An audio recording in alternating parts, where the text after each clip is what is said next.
First of all, happy Spider-Man 2 month and happy spooky season. As you guys know, it's my favorite time of the year. We have a big month ahead with so many games. So many games. I'm excited, man. And with this video, I want to talk about 3 interesting PlayStation 5 stories. And if you could hit that like button on the video, thank you to those that do it. And as always, it's very much appreciated. Now, the stories I want to dive into today includes the PlayStation 5 quote-unquote Slim, or the new PlayStation 5 redesign, its release date, what's going on over there, Wolverine PlayStation 5 news and strike worries, and the PlayStation 5 takeover is set to become Sony's greatest console in PlayStation history. First, rate your Spider-Man 2 hype from 1 to 10. We're getting very close now. It's the launch month of Spider-Man 2. We are literally about 17 days away from the launch of the game, and I'm curious where everyone's hype meter is at. So comment below from 1 to 10, what's your hype level for Spider-Man 2? Let me know down in the comments below. Now, diving into the first story of the video, PlayStation 5 takeover. Reading from Games Radar, the PlayStation 5 is on track to become Sony's most successful console yet. That's according to Sony CEO Kenichiro Yoshida, speaking yesterday, September 28th, as part of a blog post announcing PlayStation head Jim Ryan's retirement. Ryan is set to retire in spring 2024 after nearly 30 years at Sony, and current Sony CFO Hiroki Totoki will succeed Ryan in an interim CEO role. Jim Ryan has been an inspirational leader throughout his entire period with us, but never more so than in overseeing the launch of PlayStation 5 in the midst of the global CV situation, Yoshida writes. The extraordinary achievement made by the entire SIE team has been steadily built on, and PlayStation 5 is on track to become SIE's most successful console yet.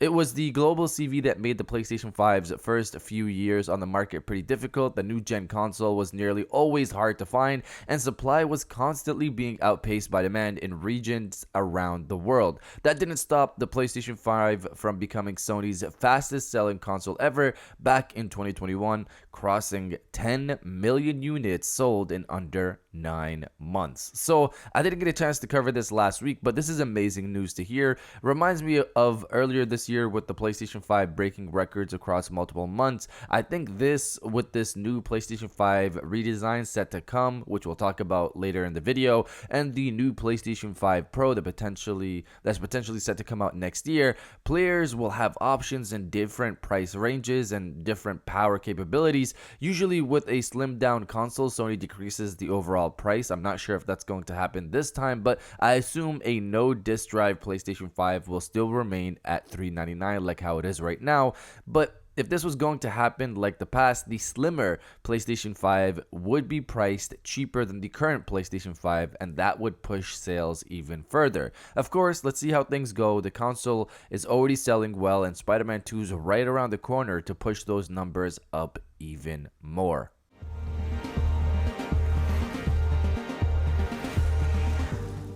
Now, diving into the second story of the video, Wolverine release date news and strike worries. So, we've been covering this a bit on the channel with the SAG-AFTRA strike and the potential impact it'll have on the release date of Wolverine if the video game industry decides to go on strike. This started earlier this year with the actors' strike in Hollywood, striking alongside the WGA, which is the writers' union. So the writers and actors striking together. The WGA recently locked down a deal for their writers, but SAG-AFTRA, which is the other side of the coin, as I just said, being the actors, are still working on getting a proper deal on the Hollywood side and the video game industry side as well. For the video game industry side, here's the latest update on the situation. Reading from IGN, SAG-AFTRA has confirmed that its scheduled talks with the video game industry have ended. The result: no deal. A joint statement from the Screen Actors Guild, American Federation of Television and Radio Artists, SAG-AFTRA, and the video game producers confirmed that discussions have now ended with no deal in sight. SAG-AFTRA and the video game employers concluded scheduled negotiations for the interactive media agreement. They confirmed no deal was reached, and the current agreement will remain in effect while the parties make final efforts to reach a deal. So it sounds as though there may still be hope that video game producers can reach a deal with SAG-AFTRA, but the pressure is certainly on. So we're hoping that a deal does happen, because if it doesn't, there's the possibility of a strike happening, considering the strike authorization for the video game industry was already approved last month. So that vote already went through and they approved it. Let's hope this doesn't happen again, because the last strike that happened like this in the video game industry lasted over a year in 2016. And of course, we don't need that to happen again, with delays potentially happening across the board for various companies. But you guys let me know if you care if Wolverine gets delayed or not. Let me know down in the comments below.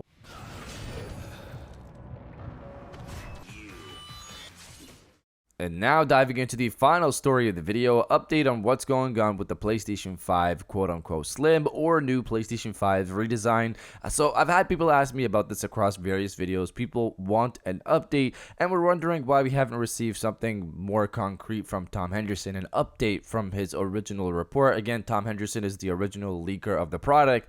To remind people once more, Tom Henderson, he leaked the existence of the DualSense Edge controller, the new PlayStation earbuds, the PlayStation Portal, the InZone line of products for PC, just to remind people that he has a solid track record. We've also seen this new PlayStation 5 redesign get leaked not too long ago, so this thing seemingly exists. According to the original report from Tom Henderson, this thing was supposed to launch this September, but obviously here we are in October, and that didn't happen. Tom stated recently that the new PlayStation 5 redesign still exists, and its launch is delayed a bit. So this is a back and forth conversation with Tom and his followers on X. So one follower said, "Tom, your PlayStation 5 redesign September launch aged like milk." Tom replied with, "When you report on something 12 months out and in an industry that is subject to rigorous changes and delays, it happens." The follower replied with, "Cancelled." Tom replied with, "I don't believe so, just pushed back a bit." So there you have it.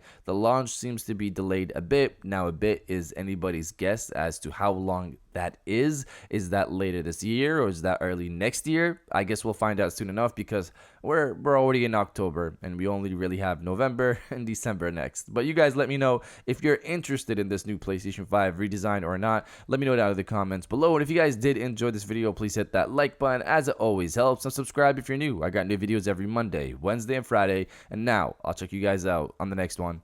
And welcome back to the after show. This is the part of the video where we have a little fun down in the comments below. If you're old, welcome back. If you're new, welcome. For today's thing, what I want you guys to do is the body, obliterate, destroy, and overall harass the comment section with, "It is Spider-Man month." This is October, Spider-Man month. Spider-Man set to release on the 20th of this month. If you guys are excited for it like I am, destroy the comment section with, "It is Spider-Man month." And I'll definitely heart those comments like I always do, because I appreciate everybody who stays to the end of my videos. And now I'll check you guys out on the next one.